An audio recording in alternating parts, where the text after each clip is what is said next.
Hey there, friends. Hope you're doing well. Welcome back to Lo-Fi Leveling. I'm Laura, and today's video is going to be about executive dysfunction, analysis paralysis, goal setting in grind-heavy games, and why playing 3 is often more relaxing than playing just 1. Mainly, I want to talk about RuneScape, Old School RuneScape specifically, but also Brighter Shores and the Scape-like game Melvor Idle. More importantly, I want to talk about why we, those of us with autism, ADHD, or other neurodivergent traits, play games like these, and sometimes why we play multiple of them at the same time. So grab your tea, your multitasking setup, and your favorite hoodie, and let's dive deep. Let's start with the truth that might go against every modern gamer's instincts. Inefficiency feels amazing once you've given yourself permission to be inefficient. Modern games often prioritize optimization, gaining the maximum XP per hour, taking the most efficient route, or using the most powerful meta loadout. But for neurodivergent folks, this focus on min-maxing can trigger feelings of being overwhelmed, of hopelessness, and failure. That's why low-stakes, low-pressure grinding games are often safe havens for neurodivergent folks. But they can have hidden pitfalls, and playing multiple at once can be a nightmare, unless you manage them just right. Then it's like stacking dopamine generators. It's amazing. You're chopping trees here, cooking fish there, mining ore somewhere else. Every few seconds, something dings, something moves forward. It creates this hypnotic overlay of momentum and progress, a multitasking dance of slow motion achievement that feels weirdly empowering. This isn't multitasking in the traditional sense. This is layered emotional regulation. Each game isn't stealing focus from any of the others. They're feeding off of each other. One gets slow, you switch. One gets intense, you back off on the others to focus on the intense one. There's no penalty for doing so either. The other games will be there when things slow down again. It's a neurodivergent symphony of productivity, and I absolutely love it. Now, let's talk about how playing 3 grind-heavy games at the same time is sometimes less stressful than playing just 1. If you're neurodivergent like me, maybe you've experienced this. You sit down, open up a game like Old School RuneScape, and suddenly, bam, you're hit with the wall of choice. Do I fish? Train agility? Quest? Wait, what was I doing before? What's the most efficient method? Should I be using a guide? And then a special kind of moment happens that doesn't get talked about enough. You open the bank or quest list, you stare, your eyes glaze over. You know there are 10 things you could do, but you do none of them. That's executive dysfunction. It's not laziness, it's not indecision, it's a mental traffic jam. Your brain sort of hits a wall. Not because you don't care, but because there's too much to care about, too much to process. You want to train your Slayer skill, but your gear's just not right. You want to do that diary, but you'd need 57 agility. You want to go fishing, but you have no bait. Every option feels incomplete and completely overwhelming. So you close the bank and log out instead. And maybe you feel guilty about that. But here's the truth. It's not your fault. You're not broken. You're just playing a sandbox game with a brain that needs clarity. In a game that loves vagueness and choice overload.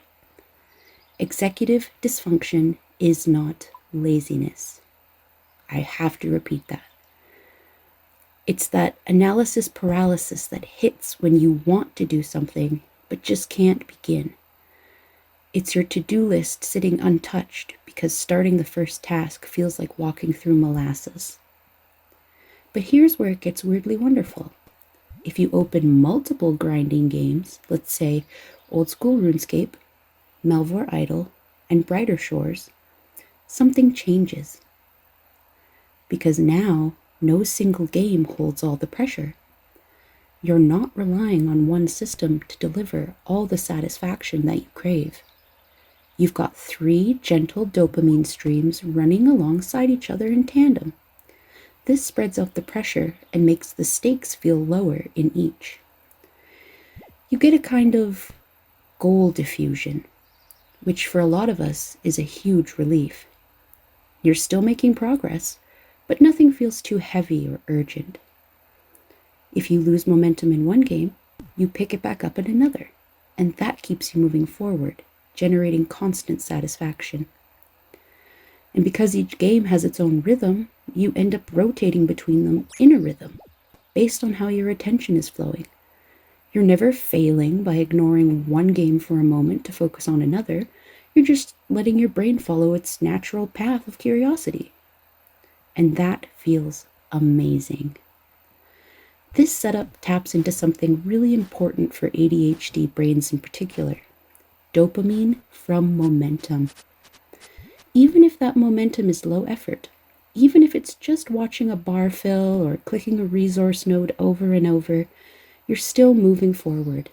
And when you're moving, the pressure to be productive lifts because you feel you're accomplishing something all the time.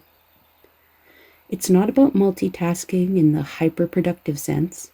It's more like creating a cozy ecosystem of micro-progression. A little web of soft, overlapping goals. A self-soothing digital ritual. When self-care and fun are prioritized over efficiency, repetitive, low-stakes grinding games can cut through the mental fog and unlock a world of grounded relaxation.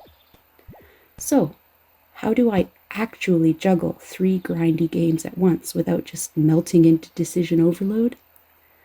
For me, it all comes down to low-stakes structure, and I build that with little handwritten goal sheets that look like these. I'll literally just jot down 3 to 5 big overarching goals I want to achieve. Then I break those down into multiple super simple tasks per game. Nothing big, nothing overwhelming. Stuff like Old School RuneScape, fish 100 lobsters, bank, repeat. Melvor Idle, queue smithing runite bars, then mine coal. And Brighter Shores, do X amount of resource loops, deposit everything in between. Once I have those mini goals, I treat each game like a rotating station. I open RuneScape, set up my fishing or woodcutting, then I switch over to Brighter Shores, where I queue up actions that'll auto-run for a while there. Then it's Melvor's turn. I check on my township and set up gathering or crafting that needs to be done. Once everything's in motion, I loop back to check progress on the first game and check off my mini goals as they're achieved. It's kind of like running a chill production line where you get to be the boss, the worker, and the quality control, all without the stress of remembering what your goals are. The paper does that for you. These goal sheets are crucial for avoiding that executive dysfunction paralysis. I don't have to remember what I was doing. Past me already wrote it down. Present me just has to follow the cozy little plan I've laid out for myself. And honestly, the act of crossing something off, checking a box, even if it's just cut 50 oak logs, feels amazing. Like, yeah, that was tiny, but I did it. It's progress I can see and control. And when your brain always feels scattered like mine does, that kind of structure is like crack. Now, armed with this knowledge, you log back into RuneScape. But this time, you bite the bullet and just click on a fishing spot. Boom, you did something. That tiny spark of motion opens the door to more clicks, and soon 3 enjoyable hours have gone by without you even realizing it. And the reason it works so well for neurodivergent people, it's predictable. It's safe. There's no sudden demands, besides those that come from quirky game show hosts, talking cats, and needy pirates. No high-stakes pressure. It's a known rhythm. Click, gather, deposit, repeat. That predictability soothes the nervous system. It's stimming with pixels.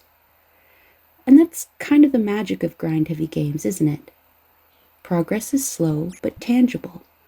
Every click gets you a little closer to whatever goal you've set for yourself. Nobody is telling you what to do or how to do it. It's pure autonomy at its finest. And for some of us, especially if you're neurodivergent, that feels really good. It's a system you can understand, a gameplay loop where your effort always leads to something, unlike in real life. But here's where it can all go wrong. For every goal set, there's 5 more waiting behind it.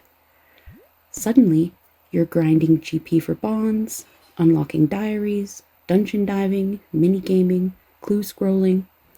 It becomes an endless to-do list simulator. There's just too much to do, and so you do none of it.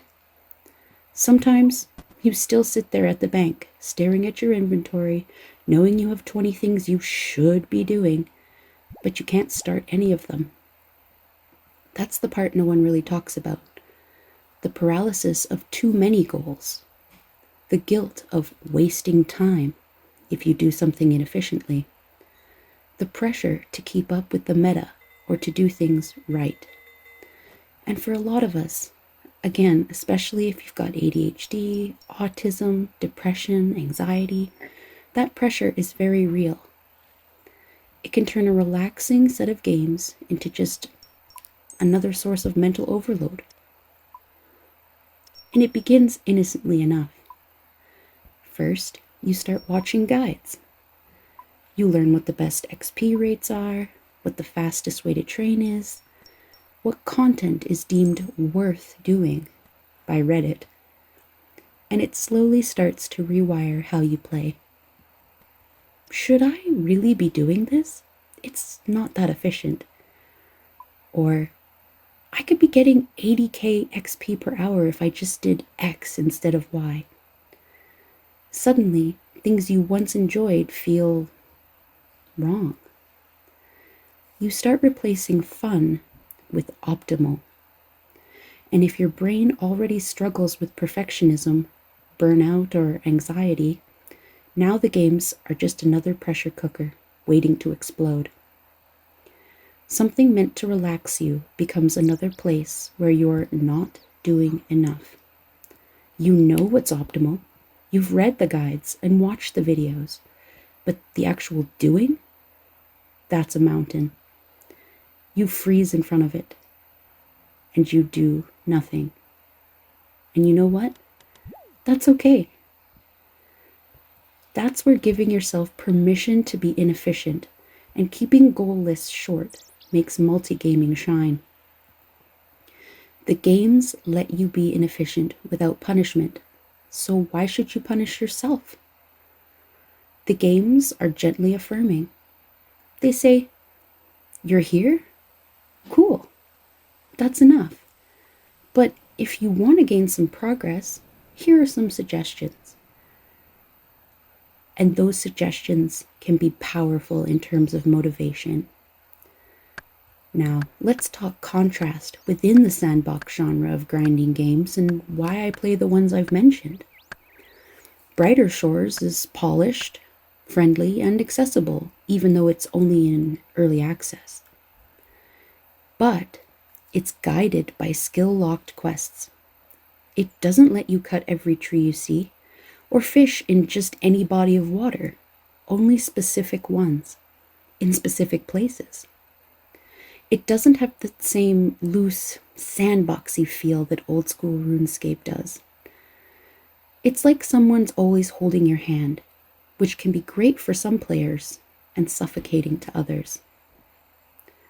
Now, Melvor Idle is essentially Old School RuneScape reimagined as an idle game, complete with skilling, combat, gear, dungeons, and even bank management, all distilled into a pure numbers and progress experience. What sets Melvor apart is its hyper accessibility. There's no movement, no real-time pressure, just click and wait mechanics that still echo the familiar RuneScape grind loop. Compared to Old School RuneScape, Melvor is more abstract, but deeply satisfying for those who love optimization without the sensory or social loads that come with playing an MMO. It's click and wait, perfect for multitasking or multi-gaming. It's entirely self-paced as well. Where some MMO games that are sandboxes like Albion Online still demand constant vigilance and efficiency, Melvor, on the other hand, lets you fail, forget, or walk away, and yet you still make progress even when you're offline. While Brighter Shores holds your hand with guided quests and narrative structure, Melvor has none of that. It is a pure sandbox. Options upon unlimited options. You choose your goals, your pacing, and your path. Similar to Old School RuneScape, but without the live, real-time aspect. It's quiet, controlled, and beautifully open-ended. Now, I find that Old School RuneScape sits in the Goldilocks zone of these games. It is structured in its own way, but the structure is unintrusive. It allows chaos, but encourages ritual and repetition. It doesn't yell at you for picking flax for 3 hours instead of doing Slayer quests. It lets you make your own game inside of a game. And when you combine Old School RuneScape with other games, ones that are click and wait like Melvor or Brighter Shores, you get this lovely balance. Old School RuneScape becomes the grounding loop among the three that steadies them and keeps everything flowing. Now, we need to talk about why this multi-layered gameplay matters to gamers like you and me. It's not just a quirky hobby, it's not wasting time. For a lot of us, these games are survival tools. When the world gets too loud, too fast, too chaotic, grindy games become safe havens. That's especially true for autistic people who rely on repetition and routine regulation, or ADHD folks who need a steady rhythm to anchor them and maintain momentum. Grinding in Old School RuneScape or idle games becomes a form of meditation, a regulated loop, a stim. It's pure comfort. It's predictable progress in a world that often feels like it's spinning out of control around us, leaving us hanging on for dear life. And it's okay to cling to those things when real life gets tough. It's okay to be inefficient. It's okay to let yourself play. Let's end today's video with a reminder. If you're running agility course laps in Old School RuneScape while also grinding XP in Brighter Shores and fishing in Melvor, you are not weird. You're not wasting time. You're not being inefficient. You are doing what your brain needs you to do. You are navigating a world that wasn't built for you by creating loops and rituals that are. You are building comfort, resilience, and joy. So remember, just keep clicking and the rest will fall into place. Just keep building your weird little multitasking dopamine machines and operating them the way that you want. You're not broken. You're brilliant. Thanks for hanging out with me today, guys. I hope you found something to take away, be that insight, companionship, or relaxation. If you've got your own neurodivergent gaming setups, multiple games, little rituals, alt-tab dance routines, Tell me about them in the comments. And until next time, stay weird, stay cozy, and keep leveling.